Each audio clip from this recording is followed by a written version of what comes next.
So today, the haters are gonna absolutely love this video. First things first, they're all gonna call me a liar. I thought you said you don't collect rainwater. So here I'm collecting rainwater. Because it is so cloudy and rainy, we're collecting rainwater for the toilet and for chicken water. Now, I have said that I would rather not collect rainwater for my primary source of drinking water, but as far as chicken water and toilet water, yeah, it does fine. And I regularly do this. What I have is my little roof here, and what I did was I took one of these sheets of whatever this is called, and I took one and I just kind of wrapped it around. So now water runs down in here and then runs this direction.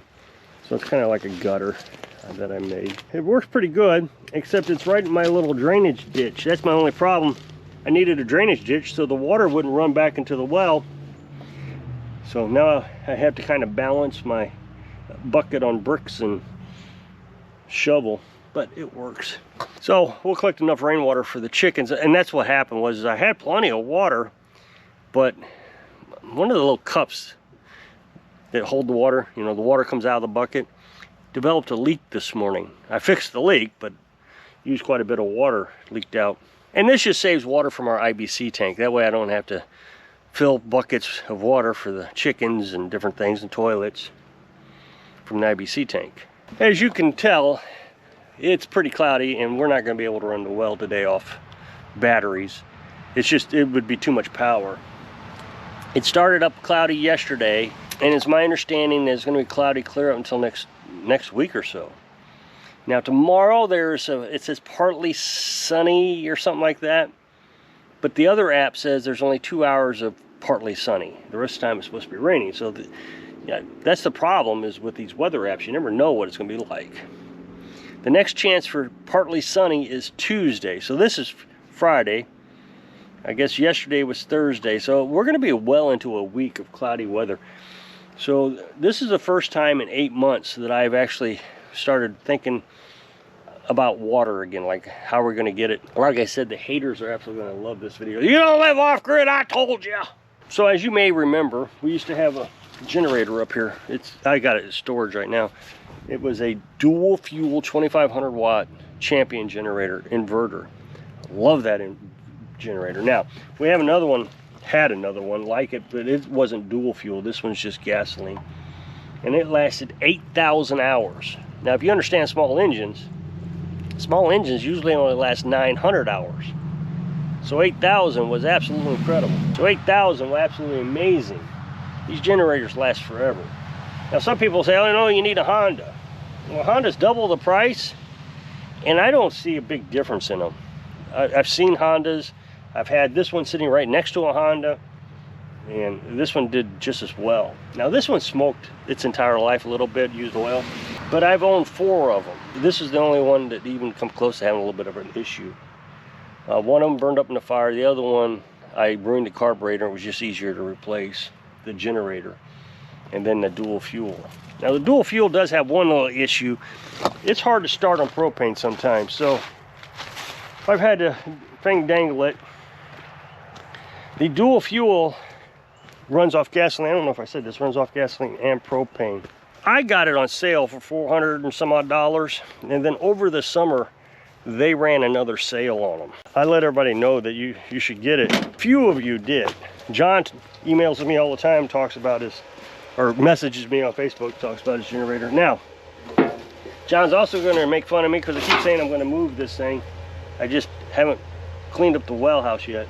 The reason I want to move it from here is if there's ever a fire, I would like to have this in a different spot. So if there's a fire in the house, I don't want my electric in the house. If there's a fire from the solar panel setup, I don't want my generator catching on fire. So you can see the propane tank here, and the way I dangled it was I left, I'm not going to try to drag it out, but I left the hose on. What happens is the hose empties out of propane, and for whatever reason when you open up the valve on this particular propane canister, it won't feed it. So what you have to do is put gasoline in the generator, run it on gasoline for a minute, plug the hose into the generator so it will start sucking the propane out of the canister. But then you got to run the gas out of this. It's just a big chore. So if you leave the hose on, the propane, after you get it primed, it seems to work better. The other thing is the propane in the cylinder tends to expand as it cools off, so you get compression lock. So you want to, after you run it, pull it 5 times with the hose off, the propane hose off, to get that propane out of there.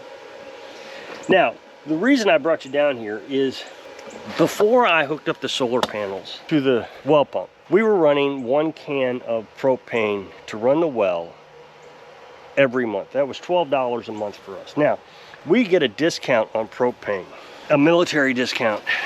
Propane can run you up near $20 per canister. And if you get it from Dollar General, they actually put less propane in it. So I think normally if you get these filled, they put 4 gallons of propane in it. But if you go to Dollar General, it's only got 3 gallons in it. And you're paying the same price. But like I said, I get this military discount, so I only pay $12. So every month I was paying $12 to run the well. Well, of course, the haters just absolutely made fun of me. Oh, you don't live off grid, you gotta get your water with propane. Well, everybody's got their own definitions of what off grid is, and as long as I'm not obligated to a power company who can charge me whatever they want, I can't fix the rates, I can't change companies.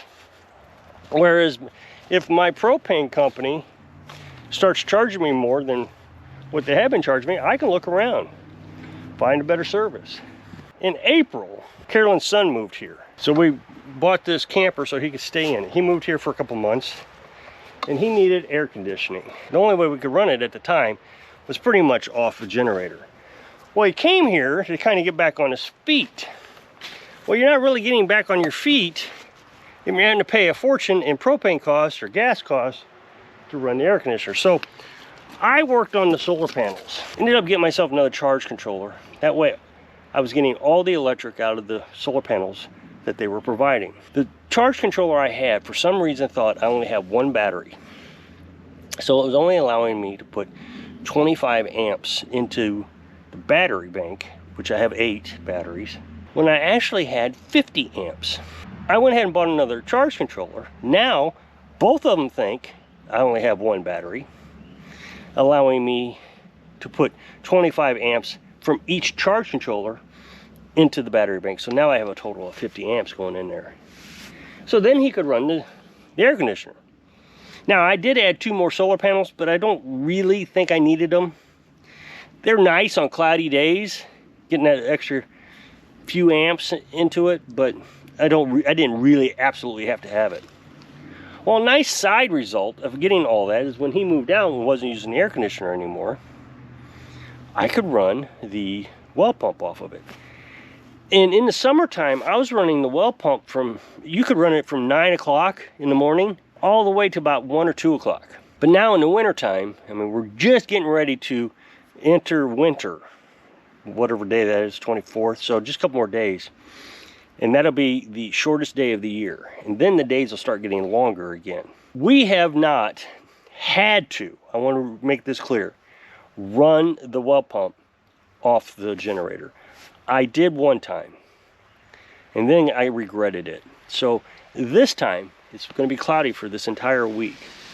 I'm going to do whatever I can not to run the generator. Now by Tuesday, I'm pretty sure that if we don't get any sun, I'm going to have to run the generator, because Carolyn's going to need laundry. So we need water, and since we have that wash machine now, I would have to have the generator running for the wash machine. Somebody's going to say, well, can't you hand wash? Well, we could hand wash, but I would still have to have the water.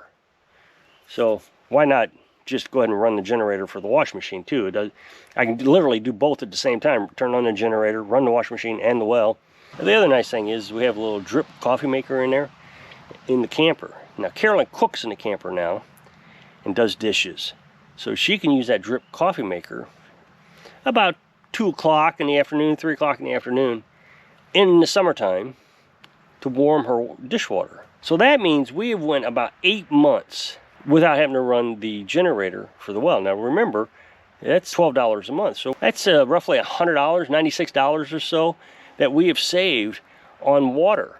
So we went from $96 in 8 months to 0. So now the haters are going to say, well, you're just running the generator again because it's cloudy. If I have to run it, which would be on Tuesday, it's going to be for, what, a half hour? And then I won't have to run it again for who knows how long, probably forever. So if I'm only running a half hour every 8 months, it will take probably 3 years, maybe 4 years to run that tank empty. So $12 every 4 years to get water. That's a huge savings.